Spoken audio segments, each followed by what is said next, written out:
क्या एक गीत सिर्फ इतिहास का हिस्सा है या राजनीतिक और देशभक्ति का भी प्रतीक बन सकता है?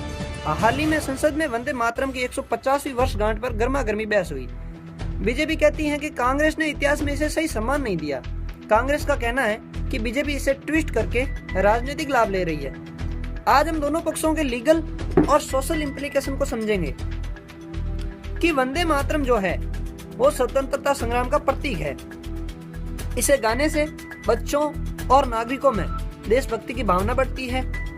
यहाँ तक कि प्रधानमंत्री मोदी जी ने कहा है कि इसे हर जगह गाना देशभक्ति के प्रतीक के रूप में जरूरी है। लेकिन क्या ये जरूरी है?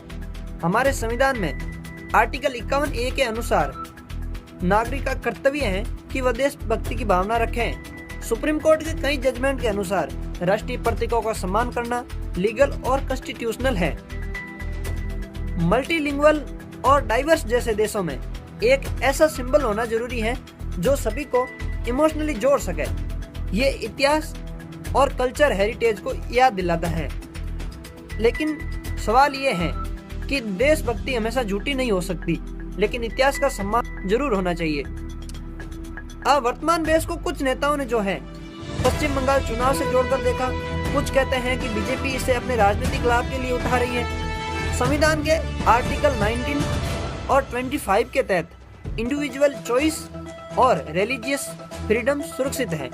फोर्स्ड सिंगिंग से पर्सनल राइट्स और मिनोरिटी सेंटिमेंट्स पर भी सवाल उठते हैं।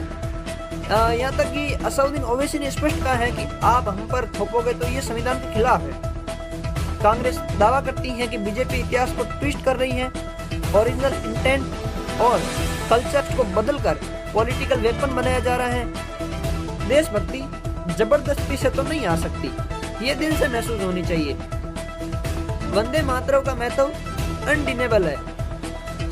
ये देशभक्ति और इतिहास का प्रतीक है। लेकिन करंट पॉलिटिकल कंट्रोवर्सी और इंडिविजुअल राइट्स को इग्नोर नहीं किया जा सकता। देशभक्ति जरूरी है, लेकिन जबरदस्ती नहीं। वंदे मातरम हमें तभी जोड़ सकता है जब दिल से गाया जाए।